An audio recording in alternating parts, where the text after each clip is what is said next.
నమస్కారం. I dream ప్రేక్షకులకు స్వాగతం. లలిత సహస్రనామం చాలామంది చదువుతూ ఉంటాం. అయితే అందులో నామానికి అర్థం ఎంతమందికి తెలుసు అంటే మాత్రం ప్రశ్నార్థకమే. అయితే ఈరోజు దాని గురించి మనం పూర్తి వివరాలు తెలుసుకుందాం.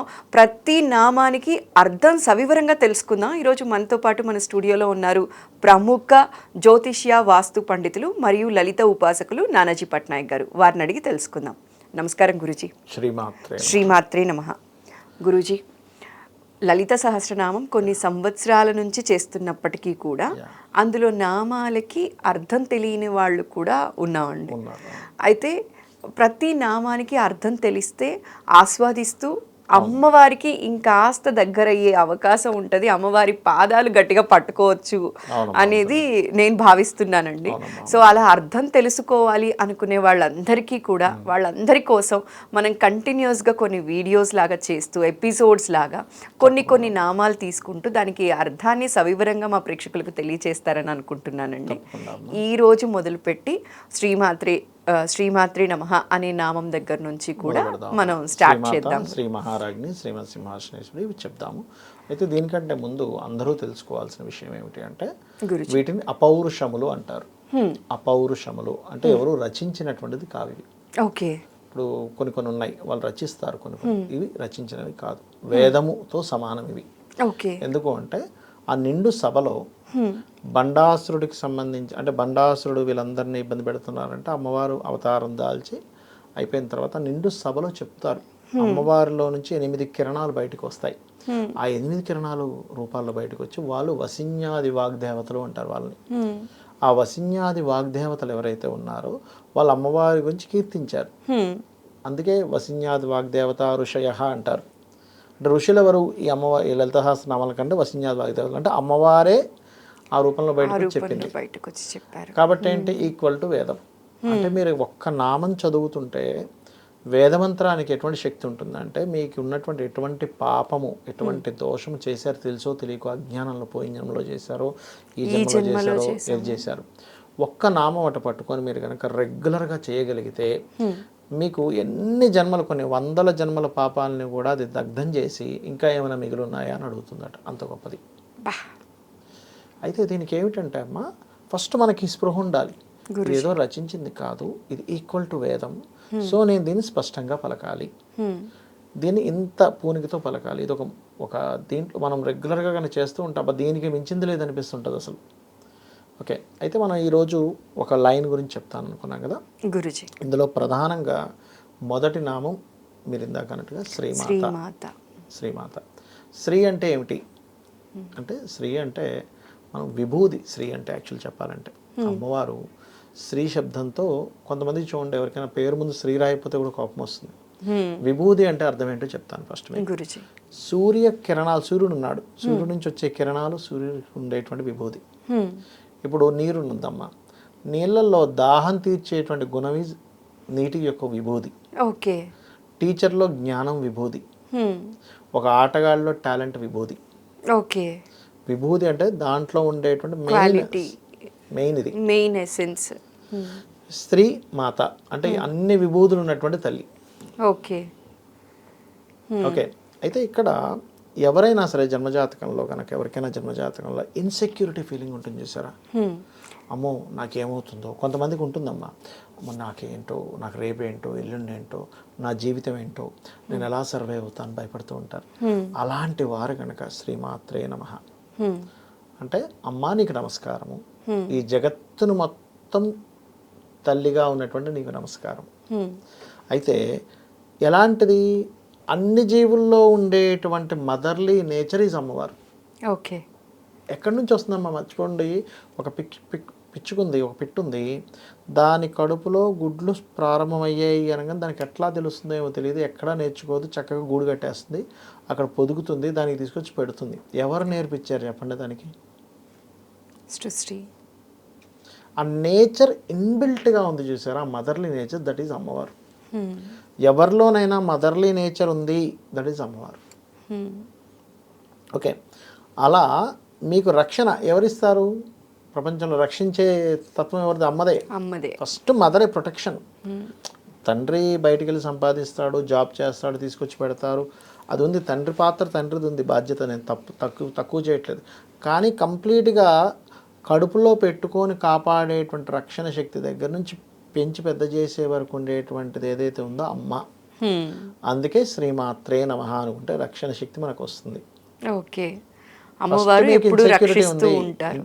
అమ్మవారు ఎప్పుడు రక్షిస్తుంది. మీరు అన్నట్టుగా ఇన్సెక్యూరిటీ ఉంది, శ్రీమాత్రే నమః అనుకోండి. నేను ఈ పని చేయగలనా చేయలేనా అన్న అపోహలు ఉన్నా, రేపేం జరుగుతుందో అన్న భయం ఉన్నా కూడా, భయం ఉన్నా అయితే ఈ పని చేయగలనా చేయగలేనా అనే దానికి ఇంకో నామం చెప్తాను నేను. దానికి అది దానికి సంబంధించి అది వచ్చినప్పుడు చెప్తాను. సో శ్రీమాత్రే నమః అనే నామాన్ని రెగ్యులర్గా చేసుకుంటే ఇది మనకి అంటే సృష్టి స్థితి లయకారిణి ఎవరో ఆమెకు నమస్కారం అని కూడా అర్థం వస్తుంది ఇందులో. ఓకే ఓకే, ఇది అయితే శ్రీమాత ఈ విశ్వం అంతటికి మాత అనేటువంటిది అర్థం. శ్రీ మహారాజ్ని, చాలా మంది మహారాజ్ని అనుకుంటారు, రెండవ నామం. రాణులకే రాణి అని అర్థం. ఇప్పుడు ఒక లీడర్ ఉన్నాడు, ఒక ఆఫీస్ నడిపిస్తుంది ఒక ఆవిడ కింగ్, ఆవిడ క్వీన్ అనుకుంటుంది, కానీ ఆవిడ మీద ఉంది ఈవిడ. ఒక దేశాన్ని నడిపిస్తుంది ఒక రాణి అనుకుందాం, ఆవిడ మీద ఉంది ఆవిడ. ఓకే, శ్రీ మహారాజ్ని అంటే రాణులకే రాణి. ఓకే, అంటే నువ్వు రాణి అవ్వాలంటే ఫస్ట్ ఆ రాణి యొక్క అనుగ్రహం ఉండాలి. అంటే నీకు గనక ఒక మంచి పొజిషన్లోకి వెళ్ళాలంటే కూడా ఈ నామం పనికి వస్తుంది. అంటే ఆఫీస్లో ఎక్కడైనా వర్క్ చేస్తున్న వాళ్ళు అప్గ్రేడ్ అవుతూ వెళ్ళాలి అంటే ఇప్పుడు ఫస్ట్ నామము, సెకండ్ నామం, థర్డ్ ఇంకోటి ఉండదు. శ్రీమాత, శ్రీ మహారాజ్ని, శ్రీమత్ సింహాసనేశ్వరి అనేది. సింహాసనేశ్వరి అంటే ఏంటి? ఆమె ఎక్కడుంది? సింహాసనం మీద కూర్చొని ఉందట. శ్రీమాత అయి, అమ్మవారై, రాణులకి రాణై సింహాసనం మీద కూర్చుంది. ఆ సింహాసనం ఎక్కడ ఉందంటే నీ హృదయంలో ఉందని చెప్తుంది శాస్త్రం.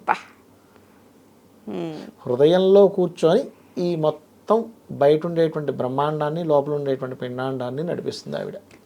అయితే ఈ సింహాసనం మీద కూర్చొని ఉంది అని ఈ 3 నామాలు కలిపి ఎవరైతే చేస్తారో వాళ్ళకి ఉద్యోగ ప్రాప్తి.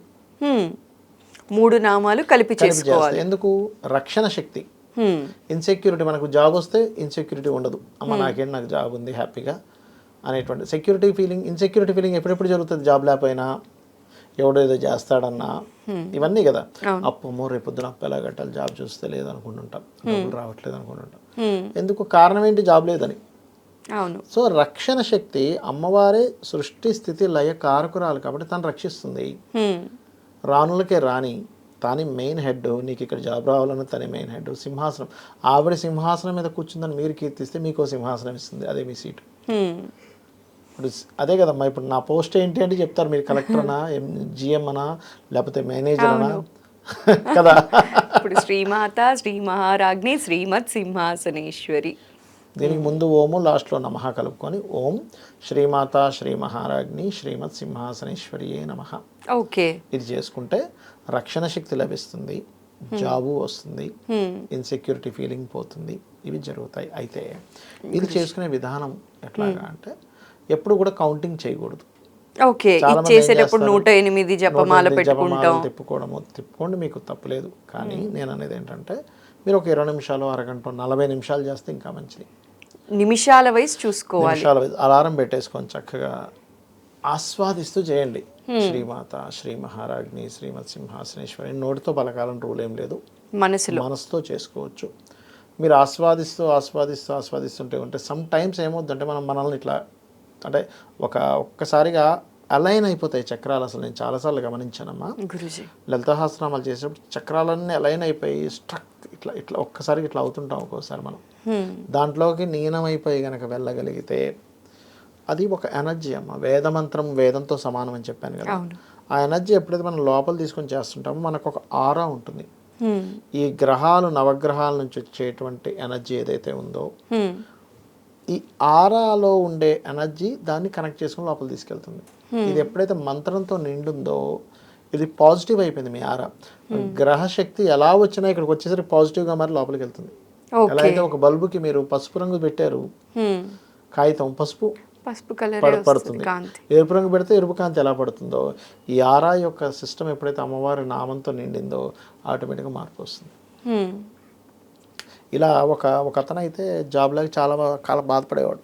గురుజీ. నేను చెప్పాను, బాబు నువ్వు ఇది చేసుకో అంటే, ఈ నామానికి ఎట్లా వస్తుంది సార్ అంటే, మీరు చేసుకొని చూడు నీకు తెలుస్తుంది అన్నాక ఆయన ఫస్ట్లో చేయలేదు.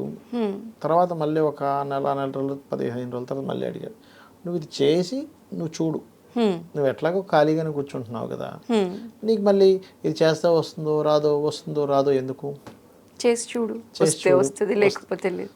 నా నమ్మకం మీకైతే నమ్మకం ఉంది, ఖచ్చితంగా వస్తుందని తెలుసు.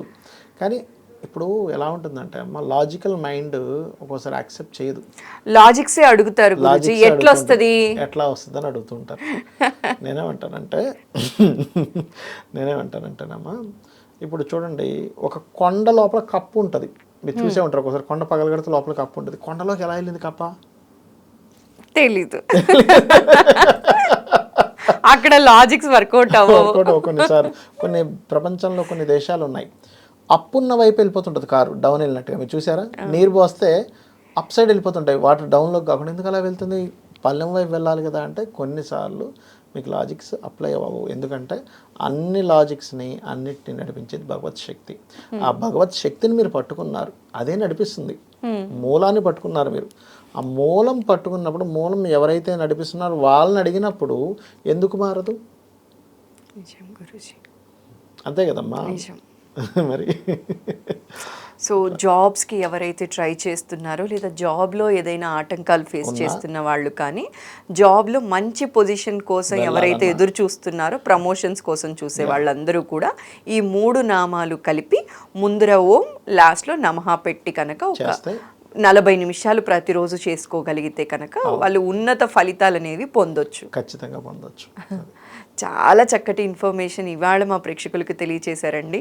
ఇలాంటి నామాల గురించి మనం ఇంకా మిగతా నామాల గురించి కూడా వరుసగా మాట్లాడుతూ వద్దాం గురుజీ.